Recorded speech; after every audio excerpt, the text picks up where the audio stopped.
My name is Felix and you're Rabbi from another planet. Please like, share, and subscribe, and ring that little bell. Ring the little bell so you are notified when new videos drop. And we're up to way 45 of the 48 Ways of Wisdom. I think that's actually 49. I just found out there's a next one, the 48 Ways of Wisdom. So we're nearly finished. Hopefully, Western civilization will not implode before we finish. Who knows, or dares to dream what could happen. What are the 48 Ways of Wisdom? 45 ways that you can be freaking awesome. 45 attitudes to life that will greatly impact your effectiveness, right? Will make you much more effective in pretty much anything you want to do. It was developed by Rabbi Noah Weinberg, of blessed memory. Died about, 15 years ago? I should really look up when he died before I make one of these introductions. Died about 15 years ago. He was my rabbi. He's a region religious today. He basically found me and said, you want to check out this Judaism thing, and he said it in a somewhat more convincing way than that, but it did the trick.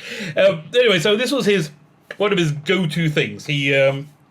It comes from a codification of Jewish law called the Mishnah, which is 2,000 years old. And in the middle of that, the tractate called Pukei Avot, Ethics of Our Fathers. It talks about the 48 ways to acquire greatness, to acquire wonderfulness, which he massively expands on. We're studying it right now in this very spiritually powerful time called the Omer, which runs from the Jewish holiday of Passover to the Jewish holiday of Shavuot, which is when the Israelites arrived at they arrived a few days. I think they arrived today at Mount Sinai. I think they arrived at Mount Sinai, and the revelation took place on Shavuot or Shavuos, depending how you want to pronounce it. But anyway, it's a very spiritually powerful time. If you put effort into your growth, God then puts 20 times more effort in. So that's why we do stuff like the 48 Ways to Wisdom. Before we get into it, can you hit the like? Can you hit the share? Can you hit the subscribe? By the way, the 3,000 subscriber, once it sticks, because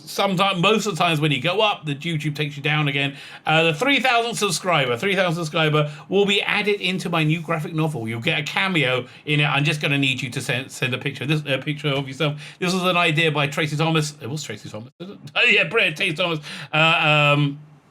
Thank you very much. Thank you very much for the idea. It's a pretty good idea. And if you want to be super nice, go check out my Indiegogo. 2 freaking awesome comic books. My channel is demonetized, so this is how I try and earn a crust. If you consider buying my comics, that would be Fandabby double dozy. Fine, let's look at the Way 45, and they're calling this expand your ideas. I think it just should be more expand ideas, expand the ideas. So in Hebrew, this is shomer ulmasiv, to understand, ulmasiv, and to add. So what is this, and why is this a way to wisdom?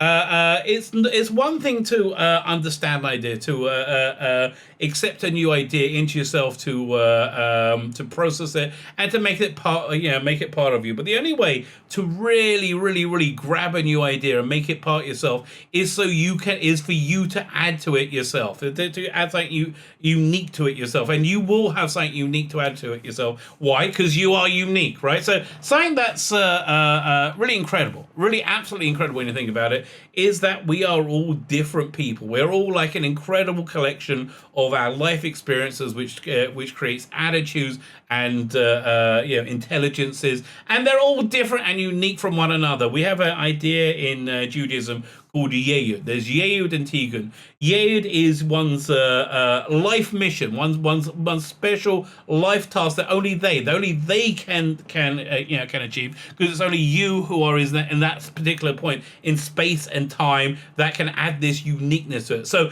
the idea of this 48 Ways to Wisdom is to understand my idea so much, to reflect it, to make it part of yourself so much, so that at that point you can add something to it, add something new and unique to it. And you get this by tilling over it, right? By tilling over ideas, by really understanding it. So they give you a practical example here, which is actually pretty good. So they're going to take the idea of love your neighbor as yourself. Love your neighbor yourself. Pretty good thing. That doesn't mean, by the way, if you happen to like cream pie, right? pie. Who doesn't love cream pie?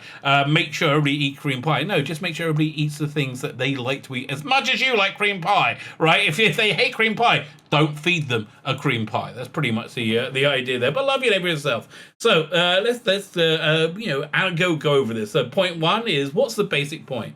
And the basic point is, we should act with love towards others, right? It's a good thing, and it's interesting that this is a commandment, right? God is essentially, and again, if you don't believe in God, that's cool. But God is essentially, I'm saying this for the theological point. God is commanding you to love, right? How can you be commanded to love? The basic idea of love is this: that you identify with the positive traits of other people. That's different than loving and hating somebody, by identifying with the positive traits as opposed to negative traits. But anyway, so that's the basic point. Basic point is, you should act with love towards others. The implication: love can be defined. See, we just went over the implication because I do it naturally, right? What is a definition of love? To take pleasure in another's virtue. Kind of, yeah. I mean, I think that's the cornerstone of it. Every human being has virtues. To love means to excuse their faults and focus on their virtues. Look, I love my son, right? I love my daughters. I love my wife. We all have virtues. We all have detriments. I don't really care about the detriments. When I care, honestly, my son, I do get upset with sometimes when he acts in a certain way, because I think he's so much better than that.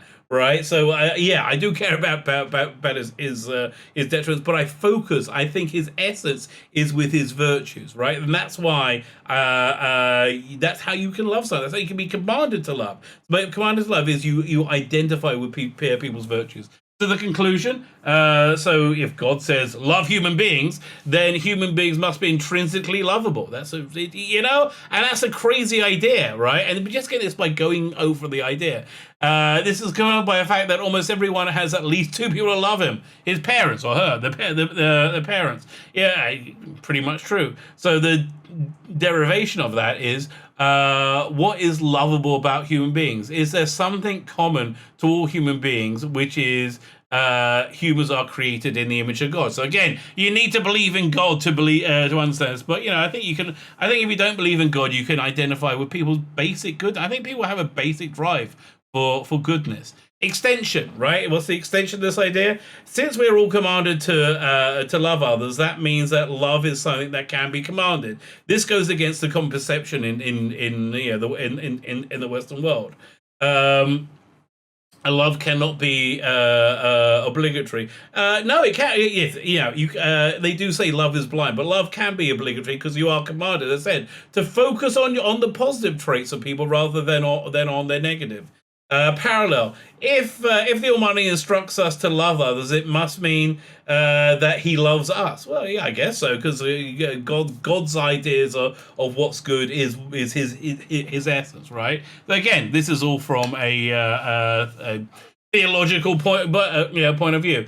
How do we know that? Because when we love someone, we also want others to love that person. Since God loves us, He wants us to love each other too. That's pretty good. Okay, I can go along with that. Corollary? I'm saying it wrong.